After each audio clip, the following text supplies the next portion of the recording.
Ardiantoro ini wakil Mensesnek. Jadi menteri kan, di level menteri. Dia dulu ketua KPUD DKI. Saat proses pembuatan tadi oleh 4 orang itu yang menyiapkan, ketua KPUD-nya itu Yuri Ardiantoro yang nanti menjadi ketua KPU pusat, menggantikan Husni Malik yang meninggal misterius. Jadi dia ketua KPU, dia ikut memproses pencalonan presiden Jokowi. Jadi orang-orang ini pasti tahu. Iya. Ijazahnya ada yang buat gitu loh. Di tahun 2012 untuk menjadi insinyur melalui Pilkada DKI. Jokowi Ahok. Nah, nanti ada kelanjutannya lagi nih, kita potong-potong lagi. Sampai hari ini ada pengacara, kuasa hukum. Oh, yang yakin banget ijazah ini palsu. Karena apa dia bisa meyakini ini palsu? Karena dia tahu yang buat itu dekat sama dia gitu loh. Inisialnya perempuan C. Di kalangan kita udah tahu lah, udah ada banyak pengakuan yang membuat itu kan. Salah satunya dia dekat dengan kuasa hukum dengan inisialnya R. Assalamualaikum warahmatullahi wabarakatuh. Waalaikumsalam warahmatullahi wabarakatuh. Teman-teman semua, kita kembali lagi bertemu dengan salah satu dari 5 tersangka kasus ijazah Joko Widodo. Assalamualaikum warahmatullahi wabarakatuh, Bang Rizal Fadila. Ya, ada 2 tersangka yang hari ini diproses ya. Yang pertama adalah Dr. Tifa sedang sidang di PN Jakarta Timur. Yang kedua ada Pak Roy Suryo yang masih mengadukan pra-peradilan. Ketiga, Bang. Setelah kemarin yang kedua ditolak, ada yang ketiga. Kemudian ada Bu Kurnia, jangan lupa Bu Kurnia Tri Royani. Ada Bang Rizal Fadila, ada Bang Rustam Effendi, itu justru ada di klaster pertama yang sampai dengan hari ini masih bolak-balik ke Polda setiap seminggu sekali. Wajib lapor. Bang Rizal, ada perkembangan menarik nih tentang kasusnya Pak Joko Widodo. Kemarin kita lihat Pak Joko Widodo mengumpulkan lagi teman-temannya di rumahnya. Kira-kira ini strategi apa yang digunakan Pak Jokowi ini untuk menghadapi teman-teman ya dalam hal ini, dan kira-kira ke depan ini nasibnya Bang Rizal dan kawan-kawan ini akan seperti apa, Bang Rizal? Silakan Bang Rizal.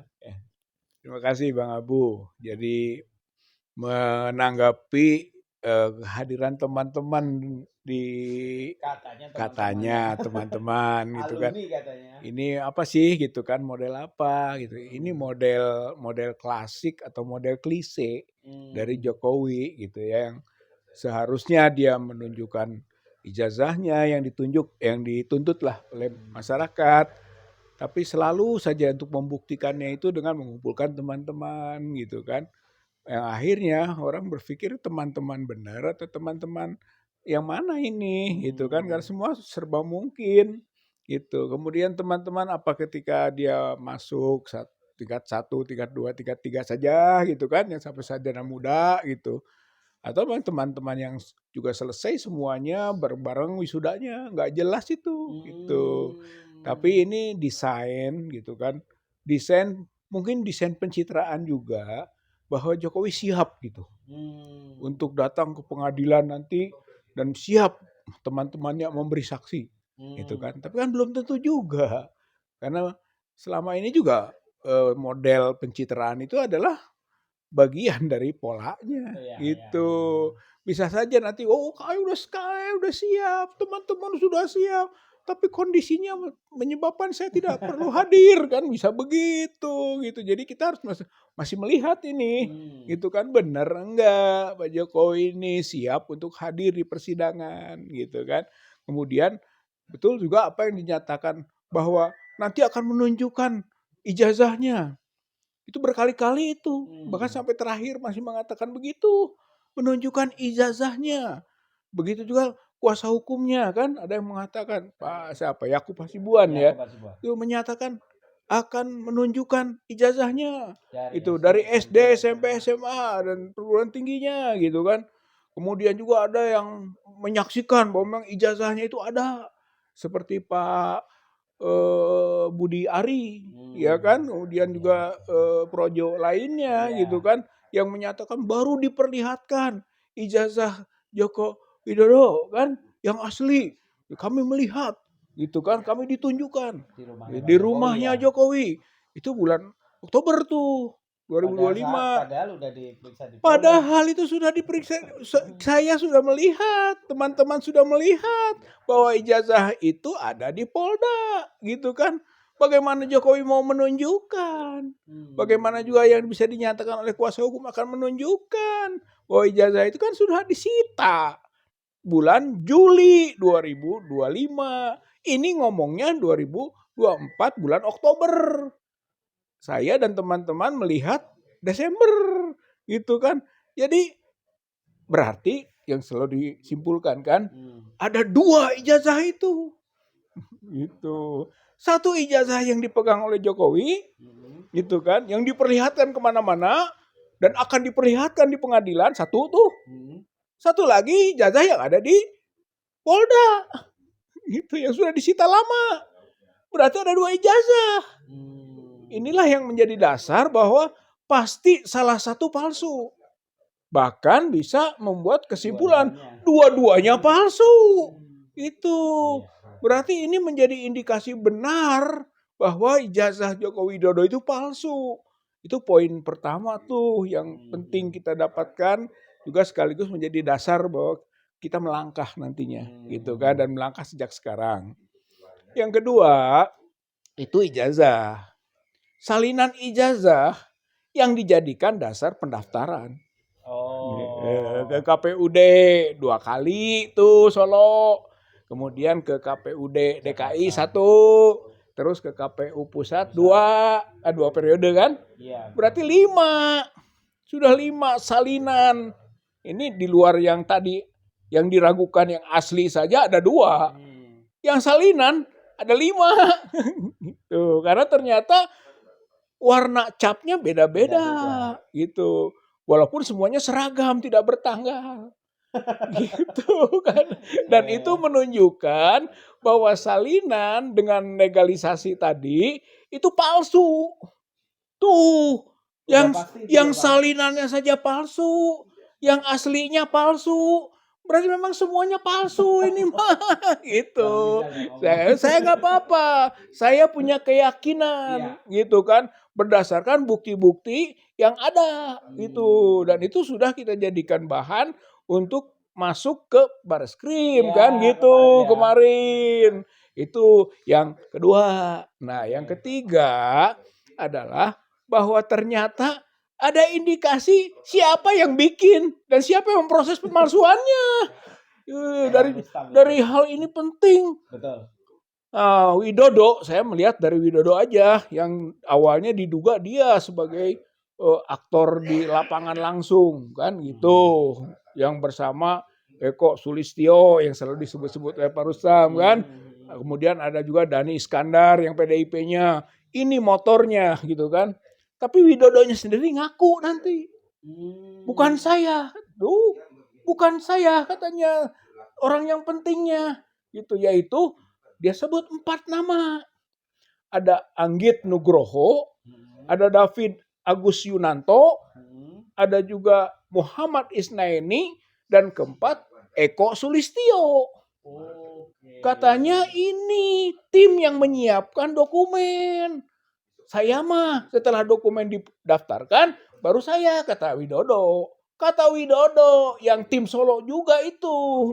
Jadi dia telah menyebut temannya. Itu sudah pengakuan itu, Bang? Udah pengakuan itu. Itu di mana pengakuannya? Di iNews. Gitu kan. Di Suara Rakyat. Rakyat Bersuara itu. Dia terang-terangan menyampaikan begitu. Berarti orang lapangan operasi penyiapan dokumen yang menurut Beator dari teman-teman PDIP-nya, dia menyatakan bahwa waktu datang ke Jakarta mendaftarkan ke KPUD DKI tidak ada dokumen.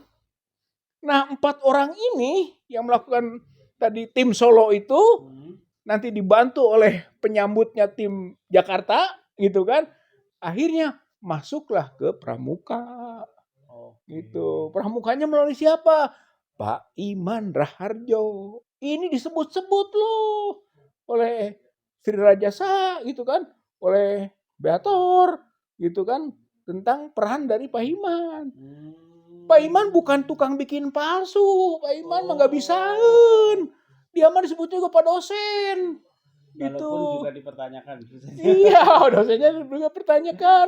Mantan rektor gitu kan di Universitas Mustopo. Kemudian juga dia menjadi wakil menteri desa, ya kan, diangkat oleh Jokowi karena mungkin jasa-jasanya itu. Nah, dia katanya order ke belakang. Ke belakang ini adalah memang ahli-ahli pemalsu yang sudah terkenal di pasar pramuka.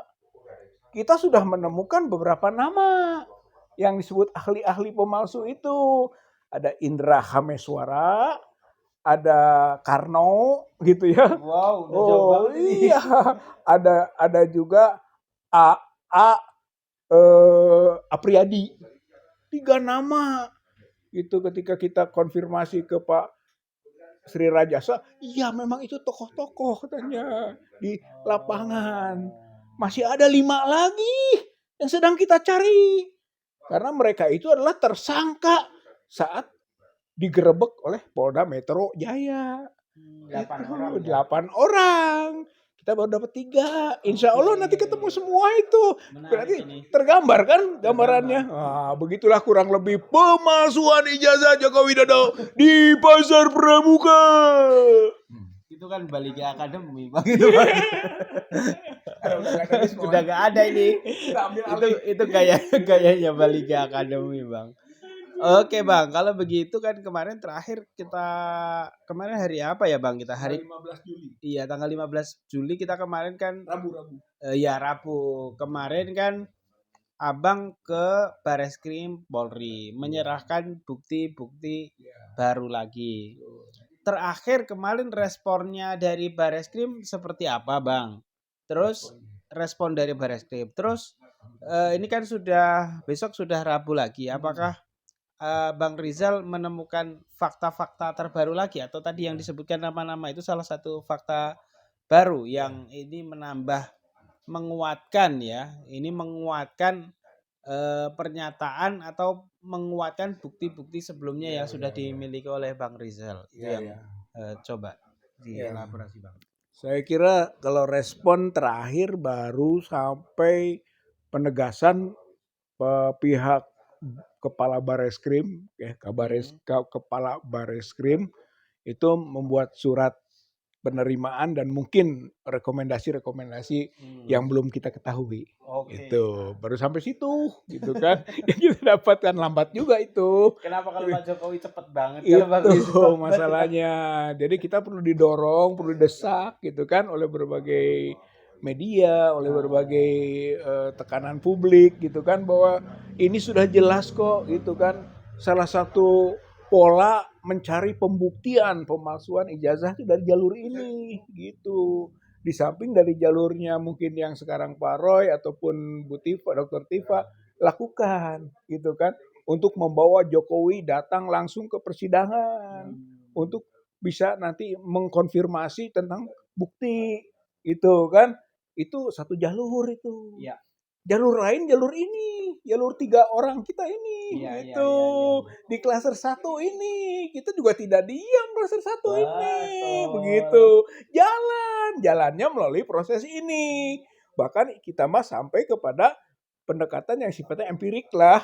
Apa yang telah dilakukan gitu, bukan teoritik, bukan uji forensik dokumen digital gitu. Itu untuk tugas para peneliti. Kita langsung kontaknya lapangan, iya, cari pembuktiannya gitu di lapangan.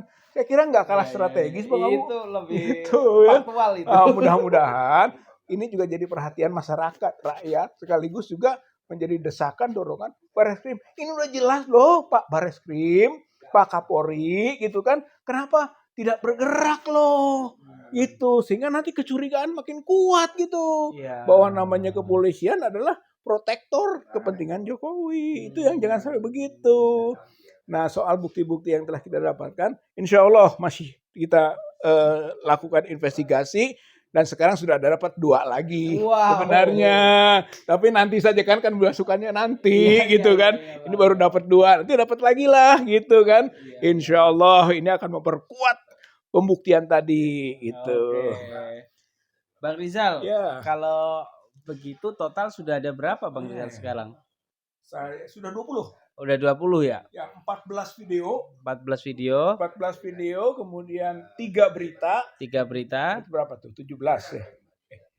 Iya, 14 14 tambah 3 17. Kemudian 1 keputusan Mm-mm. KIP Mm-mm. kita masukkan, 2 lagi buku. Buku ya. Buku yang pertama bukunya Pak Bonatua itu ya kan, Ha. yang Jokowi tidak ada ijazah. Tidak Yang ada. kedua bukunya saya, yaitu soal publik yakin ijazah Joko Widodo palsu. Oke. Itu apa namanya? Sudah kalau dalam pembuktian sudah Cukup, lebih dari 2. dua alat bukti. Ini sudah 20 alat bukti. Itu harusnya pihak aparat kepolisian minimal segera memanggil nama-nama ya Bang Rizal yang sudah diajukan itu untuk mengklarifikasi, untuk mengkonfirmasi. Apalagi nama-nama itu sudah disebut-sebut oleh Bang Rustam gitu loh. Bang Rustam sudah bukan dugaan lagi kata Bang Rustam, sudah yakin itu. Iya, udah lebih parah lagi kalau Bang Rustam. Bang Rizal masih lebih terkontrol. Bang, kalau kita menyusuri lebih jauh ya soal Bang Rizal kan sudah melihat secara langsung pada saat gelar perkara khusus waktu itu. Dan apa yang hari ini disampaikan oleh publik mengenai ijazah itu kan yang paling identik dan paling tidak berubah itu kan soal foto Bang Rizal. Nah sampai sejauh ini menurut penelusuran Bang Rizal nih, fotonya itu beneran fotonya Pak Jokowi atau fotonya siapa? Menurut apa yang diselidiki Bang Rizal dan kawan-kawan. Ya, saya kira masalah foto ini dari awal kita menyambung aspirasi masyarakat rakyat tentang kecurigaan tentang foto ini siapa. Kita pernah menanyakan ke UGM. Waktu itu masih TPUA. Iya, karena iya penting. Terus jawaban UGM apa, Bang? Jawabannya tidak menjawab. Tidak menjawab. Bukan jawaban. Sesuatu yang sebetulnya penting gitu kan, dan bisa menyelesaikan dari persoalan yang sangat mencolok sekali soal foto itu yang tidak dijawab. Makanya itu bisa disimpulkan UGM juga sebenarnya memanipulasi tentang informasi. Dia memanipulasi informasi, dia menutup informasi, padahal dia sudah diputuskan oleh Komisi Informasi Pusat kan bahwa UGM harus membuka. UGM buka karena ini adalah informasi publik. Tapi dia tidak mau buka. Bahkan dia melakukan gugatan ke PT UN dan perlawanan. KIP-nya yang dilawan. Padahal KIP itu spesialis di bidang informasi, keterbukaan informasi. Beda dengan PT UN. PT UN segala hal. Jadi sebetulnya PT UN harus menolak juga, harus mengembalikan kepada kompetensi dari KIP. Itu dari sisi itu. Nah, Bang Abu, dari dokumen yang sudah kita masukkan ke Bareskrim, saya sudah bikin klaster. Ini klaster, ada 5 klaster sampai ke pemalsuan. 5 ya, Bang? 5. Klaster 1 ini klaster utama. Apa itu? Itu Jokowi. Oh gitu. Itu klaster 1 tuh. Dan Prabowo. Kenapa itu? Karena Prabowo menurut Mensesnek tahu ijazah Jokowi palsu, tapi mendiamkan. Berarti dia klaster utama. Jadi 2 mantan, 1 mantan presiden, 1 presiden ya yang sedang berkuasa ini, menjabat ini, mereka adalah klaster utama dari yang kita sebut proses-proses pemalsuan. Posisinya Jokowi pengguna, Jokowi yang menyuruh, gitu kan. Sementara Prabowo yang mengetahui tapi mendiamkan. gitu kan. Itu klaster utama. Klaster satu nih bawahnya gitu kan. Itu para menteri, Oke. Mensesnek gitu ya. Karena Prasetyo Hadi ini menyatakan Prabowo tahu, berarti dia tahu. Dan Mensesnek ini alumni Fakultas Hukum UGM, Kehutanan. Bukan hukum ya, kehutanan. Dia alumni Fakultas Kehutanan UGM. Prasetyo Hadi, Mensesnek ini. Wajar kalau dia tahu tentang bagaimana peta sedikitnya di UGM gitu. Kemudian menteri apa lagi? Pratikno. Iya. Ini Mensesnek sekarang. Sebelumnya Mensesneknya Pratikno. Pratikno adalah rektor UGM. Sebelumnya dekan FISIP UGM. Dia telah berkiprah sejak Jokowi menjadi wali kota. Sehingga dia berperan dan sangat tahu dia. Gitu, Pratikno. Yang ketiga, wakil Wamensesnek. Wakilnya Siapa itu? Yuri Ardiantoro. Oh. Yuri Ardiantoro ini wakil Mensesnek. Jadi menteri kan, di level menteri. Iya. Dia dulu ketua KPUD DKI. Saat proses pembuatan tadi oleh 4 orang itu yang menyiapkan, ketua KPUD-nya itu Yuri Ardiantoro. Yang nanti menjadi ketua KPU pusat. Menggantikan Husni Malik. Yang meninggal misterius. Jadi dia ketua KPU. Dia ikut memproses pencalonan presiden Jokowi. Jadi orang-orang ini pasti tahu mengenai kondisi dokumen itu. Gitu. 3 tuh, itu klaster 1. Klaster 2, saya mengklasifikasikannya yaitu Pak Iman Raharjo dan Eko Sulistyo. Eko Sulistyo merepresentasi kepentingan Solo, gitu kan. Kemana dibawanya? Ke Pak Iman, itu koordinator pasar Pramuka, gitu. Jadi ini satu klaster tersendiri nih, 2 orang ini. Kita sebut klaster 2. Klaster 3 yang tadi, gitu. Anggit. Ya, saya menyebutlah gitu nama itu karena orang disebut juga oleh Widodo, gitu kan. Anggit Nugroho, gitu ya. David Agus Yunanto, Isnaini. Tambah juga dari Jakartanya yang menyambutnya itu Dani Iskandar. Ada juga nama Indra, gitu kan. Dan itu mungkin keterlibatannya mungkin nanti bisa diuji oleh pihak kepolisian sejauh mana. Tapi itu klaster. Kita sebut klaster 3. Ya. Klaster 4, operasional lapangan di Pasar Pramuka. Para ahli itu, yang 8 orang itu. Yang hilang 5 itu. Bisa salah 1 di antara mereka. Bisa salah 2. Atau bisa semuanya. Bisa salah 3, bisa salah semuanya. Nggak tahu ini. Ya. Ini adalah sebetulnya pekerjaan rumah, agenda gitu kan. Pihak kepolisian untuk melakukan penyelidikan lanjutan. Jadi mungkin Bang Abu 5 klaster. 5 kita sebut. klaster. Klaster utama, klaster 1, klaster 2, klaster 3, klaster 4. Jadi 5 klaster. Hayo ini selidiki Pak Bareskrim. Gitu, rakyat menunggu gitu kan. Apa hasilnya? Yang jelas dugaan publik memang ijazah Joko Widodo palsu.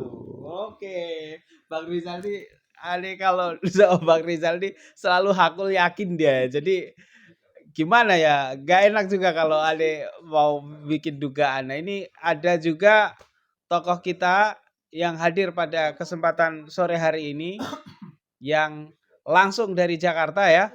Dan ini Pak Eko. yang ahli Eko Sulistyo. Jadi ini ahlinya Pak Eko Sulistyo. Jangan Bang Rizal, masih di sini aja. Ini tinggal 1 ini sebenarnya. Bu Kurnia ini yang nggak hadir ya, tapi 2 orang ini hadir. Jadi ada 5 klaster dari Bang Rizal. Nah ini klasternya lebih banyak daripada klaster Polda Metro Jaya. Kalau Polda cuma 2 klaster, klasternya Pak Roy Suryo, Dr. Tifa, yang sebelumnya ada Rismon, ada ya bertiga orang itu ya. Klaster pertama ada Bang Rizal dan TPWA yang lain. Teman-teman, kita akan lanjutkan pembicaraan kita ini yang lebih mendalam lagi tentang nama-nama yang disebutkan tadi, dan kita nampaknya akan mendapatkan semakin yakin bahwa ijazahnya Pak Jokowi ini makin yakin dugaannya palsu. Ini masih pakai dugaan Bang kita Bang. Belum aku yakin banget ini. Ya, sudah ada Bang Rustam Effendi. Bang Rustam tadi belum terjawab secara jelas Bang Rustam soal foto itu dan soal nama-nama yang Bang Rustam tadi di belakang kamera menyebutkan ada orang yang sangat berperan penting dalam pembuatan itu. Nah, silakan Bang Rustam elaborasi soal foto dan soal orang di belakang itu yang sangat penting.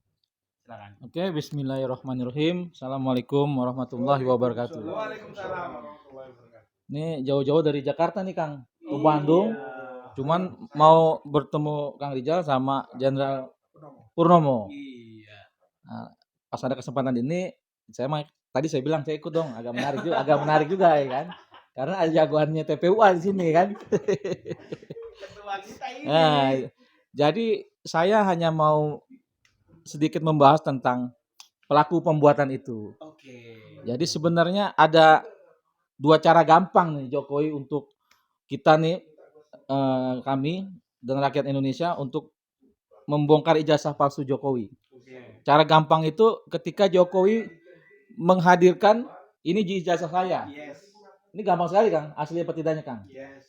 Tapi kalau Jokowi tidak berani, ada cara lain yang bisa orang lain membongkar itu dengan cara gampang. Apa itu? Yaitu pihak kepolisian Kang. Gimana tuh? Nah, kalau polisi itu memanggil aja, memeriksa laporan kita di Bareskrim, memanggil saja, gak usah semua, kalau semua masih banyak. Ini yang cara gampang Kang.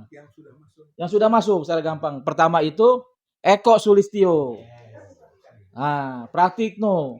Kalau udah polisi berani ambil menyelidiki kasus ini, nanti saya spill lagi nama-nama yang ikut juga membuat di situ. Nah, jadi kalau itu udah kita polisi bergerak, kita sodorin nama-namanya nih. Dia buat dengan orang ini. Orang ini dulu jabatannya apa?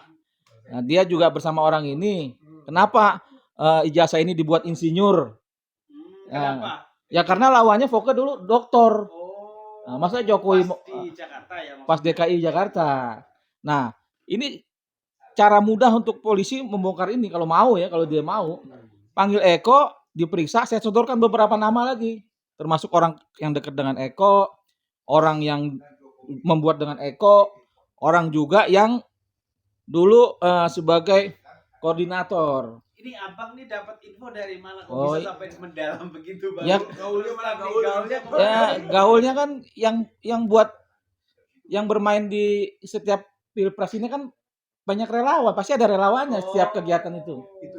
Iya, relawan-relawan itu yang main. Jadi kalau ketua-ketua partai itu saya rasa nggak nyampe ke situ. Ini kerjaan relawan-relawan, harus dipilih satu-satu nih relawannya siapa. Ini dapat. Begitu juga dengan ijazah Jokowi. Eko itu emang dulu apa? Ya relawan juga. Eko Sulistyo Iya, di bawah Jokowi. Makanya di data yang dari PDIP dikasih ke Merkel kan dia salah satu tim relawan yang nomor 1. Eko ini. Jadi ini kerjaan relawan, gampang sebenarnya ngejarnya ini. Kalau polisi mau benar-benar menyelesaikan kasus ini, Mas Roy aman, Tifa aman, kita aman, negara ini aman, Jokowi nggak aman. Jokowi nggak aman itu panggil yang namanya Eko Sulistyo, aktivis PKI. Itu sudah fix. Iya memang PKI kok. Jadi kawan-kawan aktivis itu sebenarnya kalau bilang itu Eko Panjul PKI, itu udah biasa. Memang dia PKI gitu loh. Bukan dugaan lagi. Nanti kita bawa dia sama senior aktivis. Eko PKI bukan, pasti bilangnya PKI. Nah, jadi kalau saya manggil Eko PKI, panggil Eko PKI, periksa dengan benar. Kalau dia nggak ngaku, panggil saya. Nanti kita sodorkan nama-nama yang udah dia mengakui kalau dia bersama Eko, nih nama ini, kelar selesai. Jadi udah ada yang mengakui. Udah ada. Cuma kan namanya kan nggak saya sebutkan di sini. Iya. Panggil aja polisi ini, panggil Eko, panggil Pratikno, panggil Pak Iman. Nah, ini selesai perkara ini. Artinya memang ijazah ini ada yang buat gitu loh. di tahun 2012 untuk menjadi insinyur melalui Pilkada DKI. Jokowi, Ahok. Nah, nanti ada kelanjutannya lagi nih, kita potong-potong lagi. Sampai hari ini ada pengacara, kuasa hukum.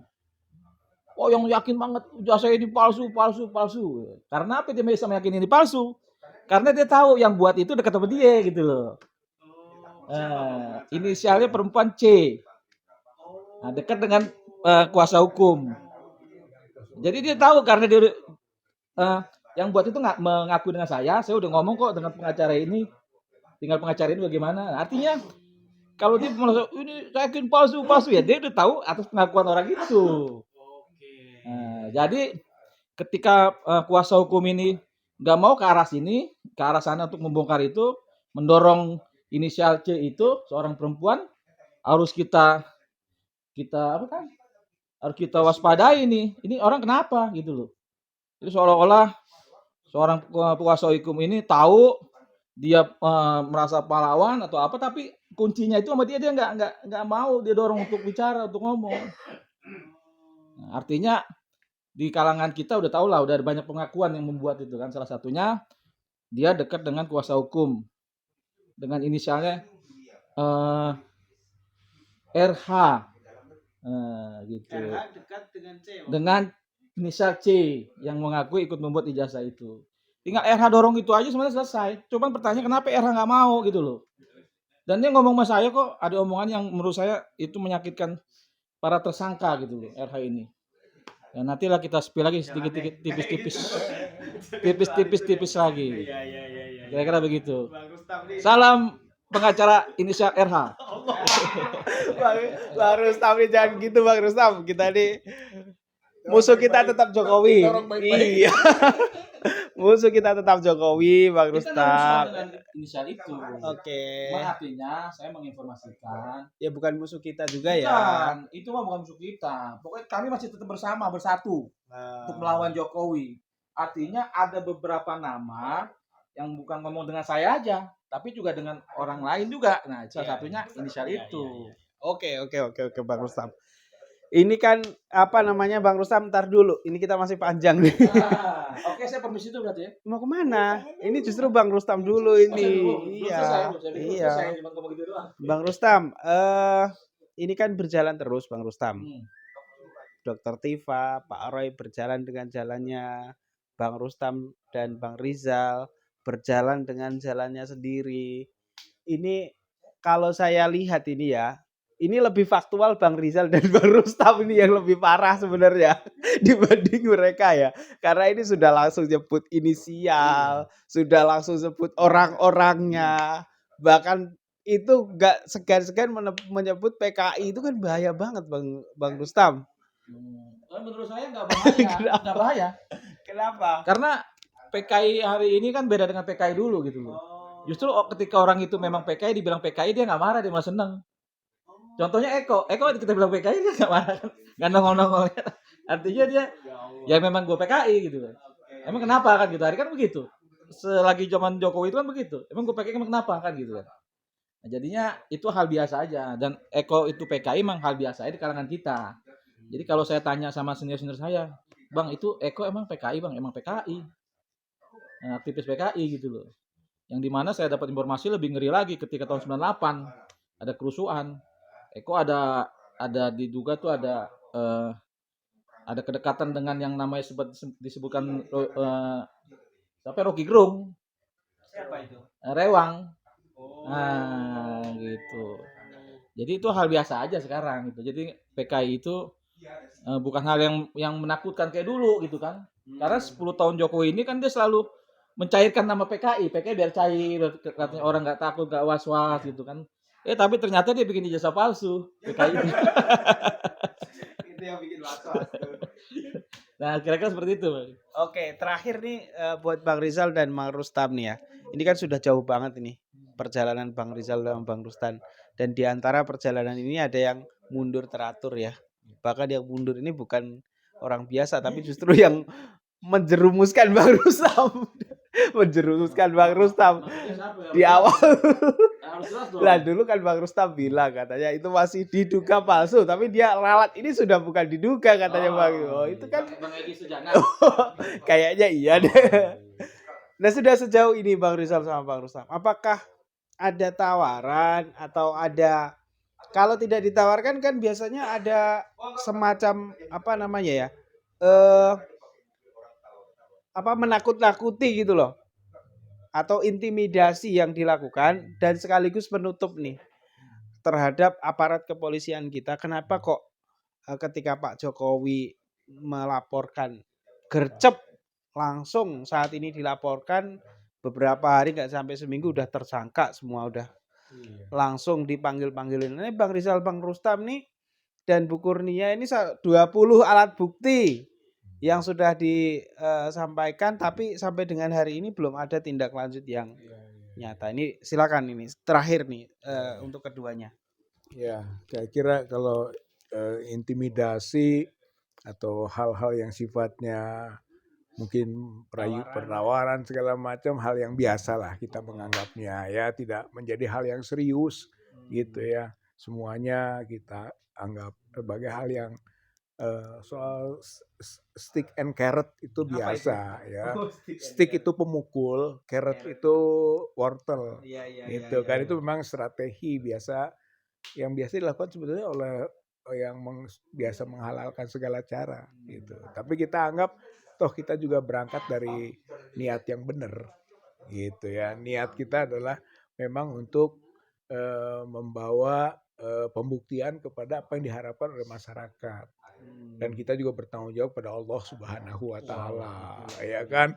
Karena bagaimana kita sebagai insan ini kok bahasa Sunda nama ngajedog wae, cicing wae gitu kan, menghadapi kondisi yang semrawut, kondisi yang munkar gitu kan, harus berbuat dong, berbuat, gak gitulah gambarannya.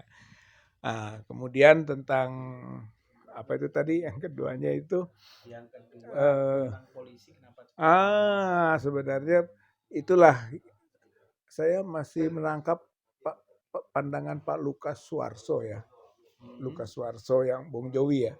Salah satu dia menyatakan dua sebenarnya institusi yang bertanggung jawab atau sebenarnya juga menjadi penyebab kerusakan ini. Satu UGM, dua polisi.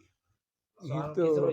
Iya, karena UGM tidak terbuka gitu kan, tidak menjelaskan secara benar. Dan kedua polisi juga masih menutup-nutupi gitu, bahkan masuk bagian dari proses perkayasaan gitu.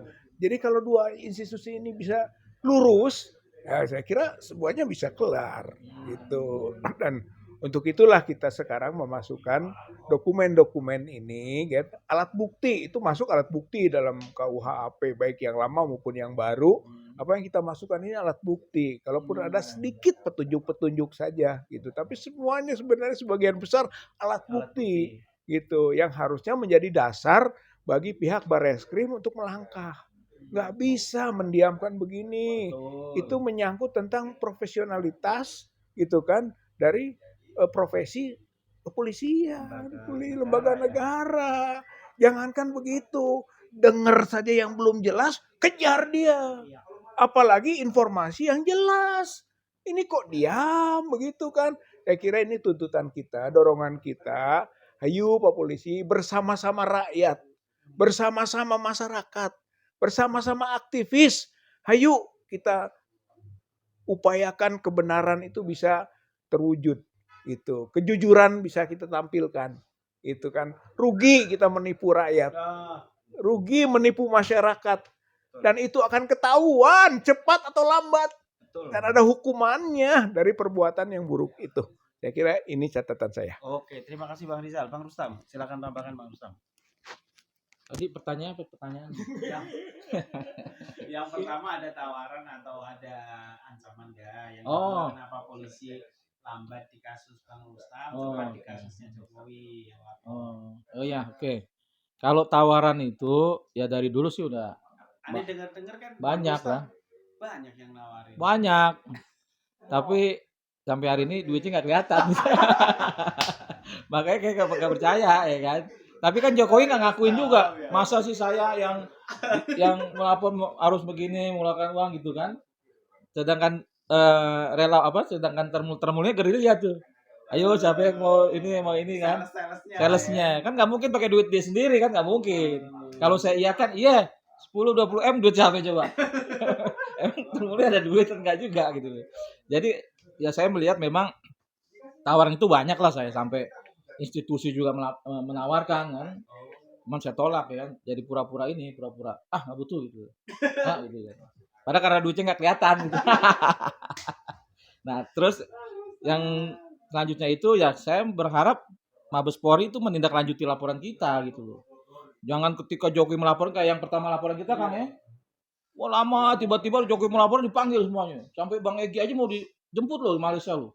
Bapak Egy mana cepet? Ini kita harus ini. Saya pikir ada apaan nih? Ini pasti ada sesuatu nih sih. Enggak, ini supaya kita ini nggak tahu gue dibohongin sama polisi. Ya tapi itulah negara ini kan.